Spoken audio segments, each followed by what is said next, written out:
Hello दोस्तों, PCM का hero के इस नए वीडियो में आप सभी का बहुत बहुत स्वागत है। दोस्तों, आज की इस वीडियो में हम लोग पढ़ेंगे क्लास 11th के केमिस्ट्री का फर्स्ट चैप्टर, जिसका नाम है रसायन विज्ञान की कुछ मूल अवधारणाएं। इसको इंग्लिश में बोलते हैं some basic concept of chemistry, SOME some, BASIC basic, concept CONCEPTS concept of chemistry।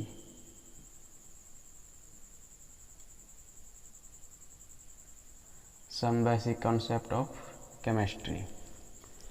दोस्तों, अगर आप इस चैनल पर नए आए हैं तो चैनल को सब्सक्राइब कर लीजिए, क्योंकि आपको इस चैनल पर क्लास 9 से लेकर क्लास 12 तक फिजिक्स, केमिस्ट्री और मैथ सब्जेक्ट को बहुत ही बेहतरीन तरीके से पढ़ाया जाता है। तो चैनल को सब्सक्राइब करके बेल आइकन को दबाकर ऑल पर सिलेक्ट कर लीजिएगा। दोस्तों, इस चैप्टर का ये दूसरा वीडियो है। इससे पहले का वीडियो हम बना चुके हैं। अगर आप नहीं देखे हैं तो डिस्क्रिप्शन में उसका लिंक दिया हुआ है, एक बार जाकर जरूर देख लीजिएगा। उस वीडियो में हम लोग पढ़े थे कि रसायन विज्ञान क्या है और उसका जनक कौन है, रसायन विज्ञान कितने भागों में बांटा हुआ है।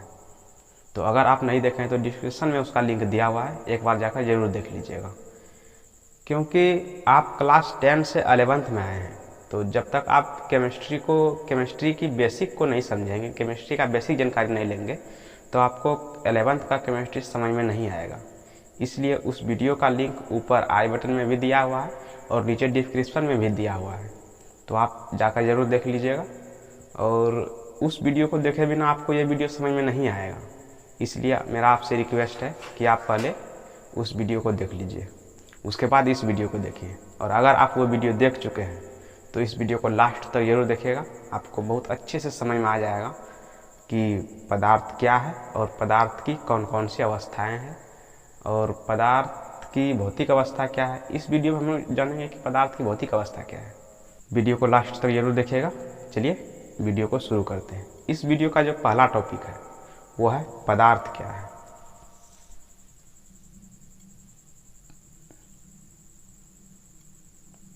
पदार्थ, इसको द्रव्य भी बोला जाता है, द्रव्य।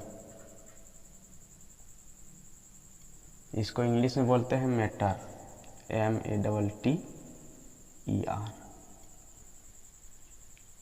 चलिए देख लेते हैं कि द्रव्य क्या है। द्रव्य, द्रव नहीं, द्रव्य, पदार्थ या फिर द्रव्य, इसको इंग्लिश में मैटर बोलते हैं। तो दुनिया की वे सभी वस्तुएं जिसमें कुछ भार हो और जो कुछ स्थान घेरता हो, उसे ही पदार्थ कहा जाता है। दुनिया की वे सभी वस्तुएं जो कुछ स्थान घेरता हो एवं जिसमें कुछ भार हो, उसे पदार्थ कहते हैं। चलिए इसे लिख लेते हैं।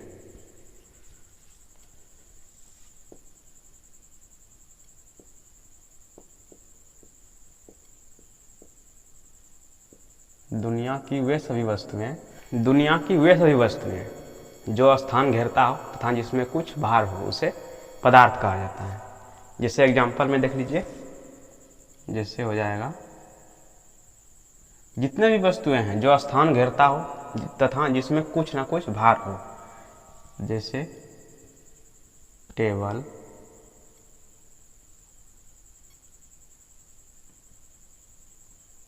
कुर्सी,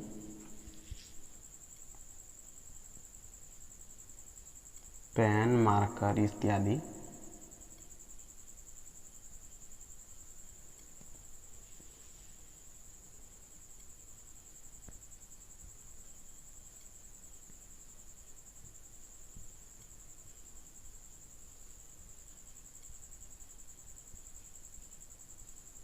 देखिए, टेबल, कुर्सी, पेन, मार्कर, घड़ी, किताब, कॉपी, ये सब इत्यादि जितना भी चीज़ है जो स्थान घेरता हो तथा जिसमें कुछ ना कुछ भार हो, उसे पदार्थ कहा जाता है। उसी को बोलते हैं पदार्थ। अब पदार्थ की अवस्थाएं, तो पदार्थ दो अवस्थाओं पे बांटा गया है, एक रासायनिक अवस्था पे और एक भौतिक अवस्था पे। तो भौतिक अवस्था पर पदार्थ 3 प्रकार का होता है, ठोस, द्रव्य, नहीं ठोस, द्रव्य, द्रव्य मतलब पदार्थ को ही बोला जाता है, ठोस, द्रव और गैस। भौतिक अवस्था पर पदार्थ की 3 अवस्थाएं हैं, ठोस, द्रव और गैस। और रासायनिक अवस्था पर पदार्थ की भी अवस्थाएं हैं। तो रासायनिक अवस्था पर हम इससे आने वाले वीडियो में देखेंगे, और इस वीडियो में हम लोग देखेंगे भौतिक अवस्था पर पदार्थ के प्रकार। इस वीडियो में हम लोग देखेंगे भौतिक अवस्था पर पदार्थ के प्रकार।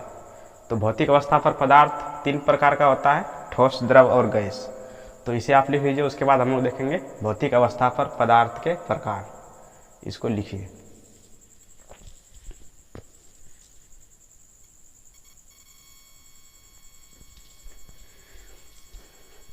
भौतिक अवस्था पर पदार्थ के 3 प्रकार होते हैं, जिसमें पहला आता है ठोस, दूसरा द्रव और तीसरा गैस। तो इसमें हम उसका गुण के बारे में देखेंगे कि इसका गुण क्या क्या है, ठोस का क्या गुण है और द्रव का क्या गुण है और गैस का क्या गुण है। तो चलिए देख लेते हैं। पदार्थ का गुण यानी कि भौतिक अवस्था के आधार पर पदार्थ का गुण। तो भौतिक अवस्था के आधार पर पदार्थ 3 प्रकार के होते हैं, और उसके बाद उसका गुण देखेंगे। भौतिक अवस्था के आधार पर पदार्थ कितने प्रकार के होते हैं, उसके बाद उसका गुण। तो भौतिक अवस्था के आधार पर पदार्थ 3 प्रकार के हैं, ठोस, द्रव और गैस। तो इसका जो गुण है यानी कि ठोस का गुण, अणुओं की संरचना। ठोस में जो अणु है उसके अणुओं की संरचना किस प्रकार से होता है वो इसमें देखिए। अणुओं की संरचना देखिए कितना पास पास है, अणुओं की संरचना बहुत नज़दीक में अणु है उसके।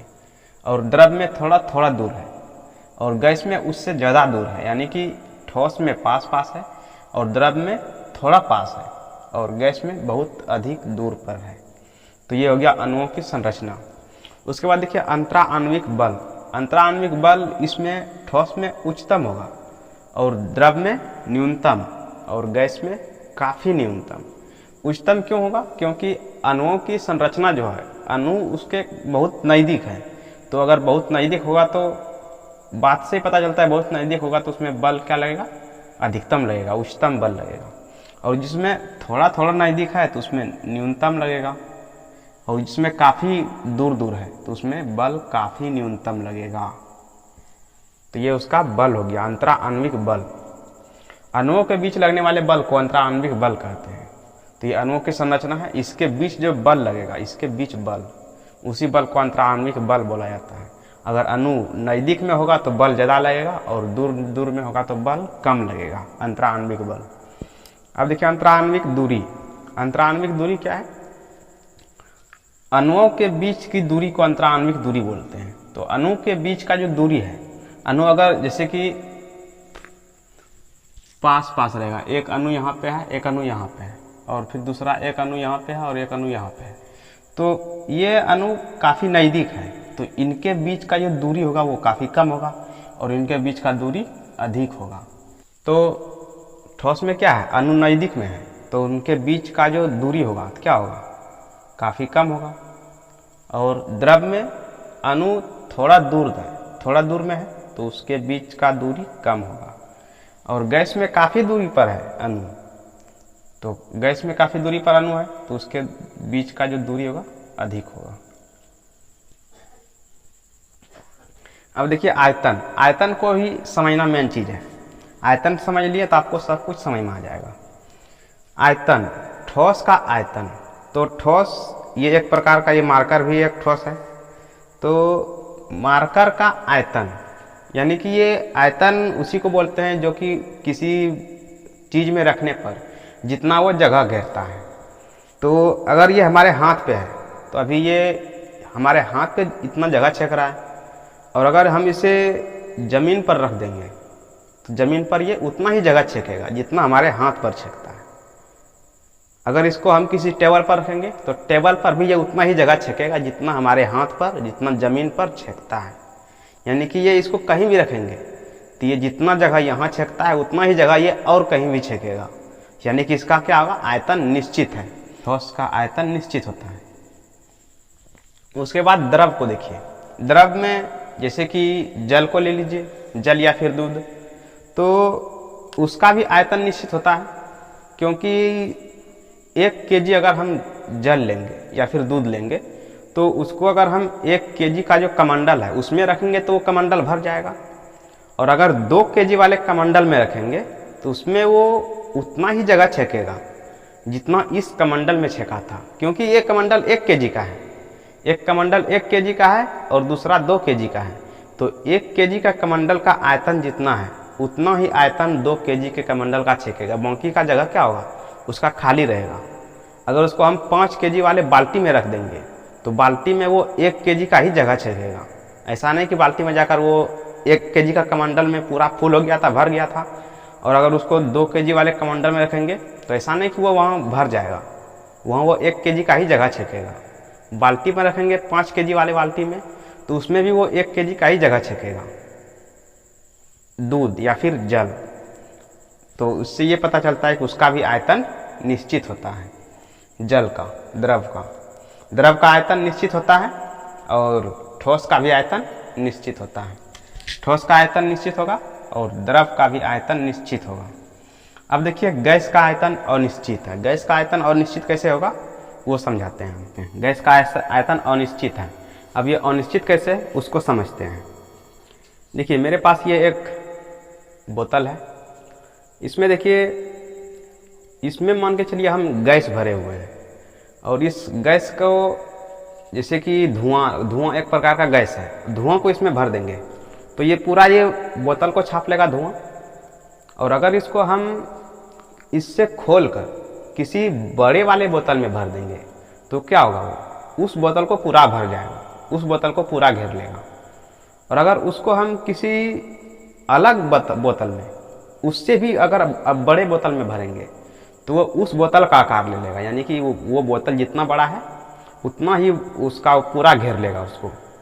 तो उसका आयतन क्या होगा, अनिश्चित होगा। यानी कि उसको जिस तरह के बर्तन में उसको ये करेंगे गैस को, वो उसी तरह का आकार ले लेगा, उसी आकार में पूरा फैल जाएगा। धुआं को एक रूम में बंद करेंगे तो पूरा रूम में धुआं फैल जाएगा, यानी कि उसका आयतन क्या होगा, अनिश्चित होगा। इसको अभी इसमें बंद किया तो ये इस बोतल के आयतन के बराबर है। अगर इसको खोल देंगे तो इस रूम के आयतन के बराबर हो जाएगा, यानी कि उस रूम में भी महकने लगेगा। तो इससे पता चलेगा कि ये आयतन इसका अनिश्चित होता है। किसका, गैस का आयतन अनिश्चित होगा और द्रव का आयतन निश्चित होगा, क्योंकि द्रव को हम इसमें रखेंगे तो ये इतना ही आकार लेगा। अगर इसको हम किसी दूसरे जगह रखेंगे तो उसमें भी वो उतना ही जगह छेकेगा जितना जगह इसमें छेकता है। जितना जगह वो इस बोतल में छेकेगा उतना ही जगह वो किसी दूसरे बोतल में या फिर बड़े बोतल में भी उतना ही जगह छेकेगा। यानी कि ये अगर 100 ml का है तो दूसरे बोतल में वो 100 ml ही जगह छेकेगा, यानी कि उसका आयतन निश्चित होगा। ऐसा नहीं कि अगर बड़े बोतल में भरेंगे तो वो बड़े बोतल के जगह उतना हो जाएगा, उतना नहीं होगा, निश्चित होता है। और ठोस तो समझ गए हैं कि अगर ये मार्कर यहाँ पे है तो अगर इसको किसी दूसरे जगह धरेंगे तो वहाँ भी वो उतना ही जगह छेकेगा जितना जगह यहाँ छेकता है।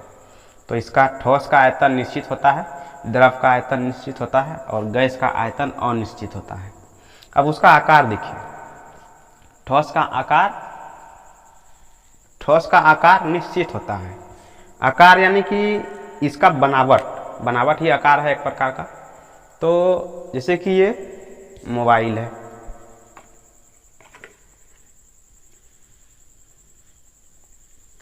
ये हमारे हाथ में है तो ये इस प्रकार का है। अगर हम इसको ज़मीन पर रखेंगे तो ऐसा थोड़ी है कि इसका आकार बदल जाएगा, ये गोल हो जाएगा, गोल होगा कभी ये जहाँ भी रखेंगे ये जिस टाइप का है इसी टाइप का रहेगा।